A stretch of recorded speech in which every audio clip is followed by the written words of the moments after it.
सफला एकादशी का व्रत रखने वाले भक्तों को इस दिन प्रातःकाल स्नान के बाद व्रत का संकल्प लेना चाहिए। इसके बाद भगवान को धूप, दीप, फल और पंचामृत अर्पित करें। भगवान विष्णु और अच्युत की नारियल, सुपारी, आंवला और लौंग आदि से पूजा करें। इस दिन रात्रि में जागरण कर श्री हरि के नाम के भजन करने का बहुत महत्व होता है। अगर आप भगवान विष्णु को प्रसन्न करना चाहते हैं तो एकादशी तिथि पर अन्न का दान करें। इस दिन गरीबों और ज़रूरतमंदों को अनाज का दान दें। आप अनाज में चने की दाल, गुड़, गेहूँ, मक्का, चीनी, दूध इत्यादि दान कर सकते हैं। भगवान विष्णु की कृपा पाने के लिए एकादशी तिथि पर पीले वस्त्र का दान करें और भूल कर भी चावल ना खाएं। कृष्ण पक्ष की एकादशी तिथि को सफला एकादशी मनाई जाती है। इस वर्ष 7 जनवरी को सफला एकादशी है।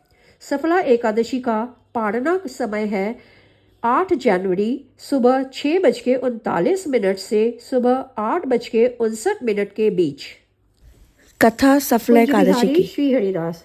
आज हम पौष मास की कृष्ण पक्ष की एकादशी, जिसका नाम सफला एकादशी है, उसका श्रवण करेंगे। ठाकुर श्री बांके बिहारी जी के चरणों में कोटि कोटि प्रणाम। अब हम कथा शुरू करते हैं सफला एकादशी की। युधिष्ठिर ने पूछा, स्वामिन, पौष मास के कृष्ण पक्ष में जो एकादशी होती है उसका नाम क्या है, उसकी क्या विधि है तथा उसमें किस देवता की पूजा की जाती है, यह बताइए। भगवान श्री कृष्ण कहते हैं, राजेंद्र, बड़ी बड़ी दक्षिणा वाले यज्ञों से भी जो मुझे उतना संतोष नहीं होता जितना एकादशी व्रत के अनुष्ठान से होता है। पौष मास के कृष्ण पक्ष में सफला नाम की एकादशी होती है। उस दिन विधि पूर्वक भगवान नारायण की पूजा करनी चाहिए। जैसे नागों में शेषनाग, पक्षियों में गरुड़ तथा देवताओं में श्री विष्णु श्रेष्ठ है, उसी प्रकार संपूर्ण व्रतों में एकादशी तिथि श्रेष्ठ है। राजन, सफला एकादशी को नाम मंत्रों का उच्चारण करके नारियल के फल, सुपारी, बिजौरा तथा जमीरा, नींबू, अनार, सुंदर आंवला, लौंग, बेर तथा विशिष्ट आम के फलों और धूप दीप से श्री हरि का पूजन करें।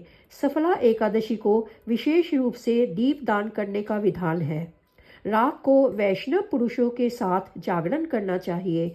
जागरण करने वाले को जिस फल की प्राप्ति होती है वह हजारों वर्ष तपस्या करने से भी नहीं मिलता।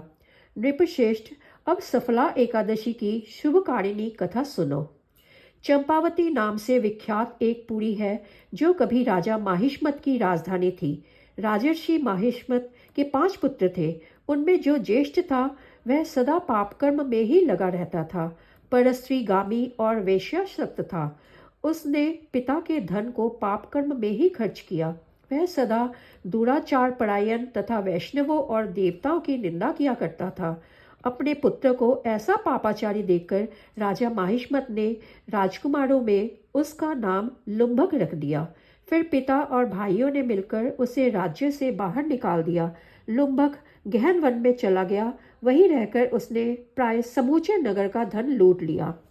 एक दिन वह रात में चोरी करने के लिए नगर में आया तो सिपाहियों ने उसे पकड़ लिया, किंतु जब उसने अपने को राजा माहिष्मत का पुत्र बतलाया तो सिपाहियों ने उसे छोड़ दिया। फिर वह वन में लौट आया, फल खाकर जीवन निर्वाह करने लगा। उस दुष्ट का विश्राम स्थान पीपल वृक्ष बहुत वर्षों पुराना था। उस वन में वह वृक्ष एक महान देवता माना जाता था।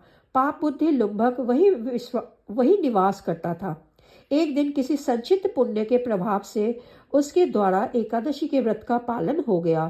पौष मास में कृष्ण पक्ष की दशमी के दिन पापिष्ट लुम्भक ने वृक्षों के फल खाए और वस्त्रहीन होने के कारण रात भर जाड़े का कष्ट भोगा। उस समय ना तो उसे नींद आई और ना आराम ही मिला। वह निष्प्राण सा सो रहा था। सूर्योदय होने पर भी उसको होश नहीं आया। सफला एकादशी के दिन भी लुम्भक बेहोश पड़ा रहा। दोपहर होने पर उसे चेतना प्राप्त हुई। फिर इधर उधर दृष्टि डालकर वह आसन से उठा और लंगड़े की भांति लड़खड़ाता हुआ वन के भीतर गया। वह भूख से दुर्बल और पीड़ित हो रहा था। राजन, लुम्भक बहुत से फल लेकर जब तक विश्राम स्थल पर लौटा तब तक सूर्यदेव अस्त हो गए। तब उसने उस पीपल के वृक्ष की जड़ में बहुत से फल निवेदन करते हुए कहा, इन फलों से लक्ष्मीपति भगवान विष्णु संतुष्ट हो। यूं कहकर लुम्भक ने रात भर नींद नहीं ली। इस प्रकार अनायास ही उसने इस व्रत का पालन कर लिया। उस समय सहसा आकाशवाणी हुई, राजकुमार, तुम सफला एकादशी के प्रसाद से राज्य और पुत्र प्राप्त करोगे। बहुत अच्छा कहकर उसने वह वरदान स्वीकार किया। उसके बाद उसका रूप दिव्य हो गया। तब से उसकी उत्तम बुद्धि भगवान विष्णु के भजन में लग गई। दिव्य आभूषणों से सुशोभित होकर उसने निष्कंटक राज्य प्राप्त किया और 15 वर्षों तक वह उसका संचालन करता रहा। उसको मनोक्य नाम का पुत्र प्राप्त उत्पन्न हुआ। जब वह बड़ा हुआ तब लुम्भक ने तुरंत ही राज्य की ममता छोड़कर उसे पुत्र को सौंप दिया और वह स्वयं भगवान श्री कृष्ण के समीप चला गया, जहाँ जाकर मनुष्य कभी शोक में नहीं पड़ता।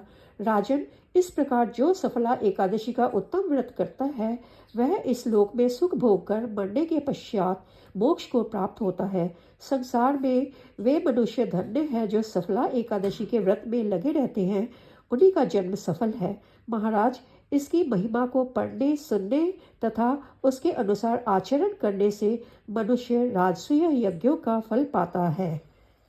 बोलो श्री बांके बिहारी लाल की जय।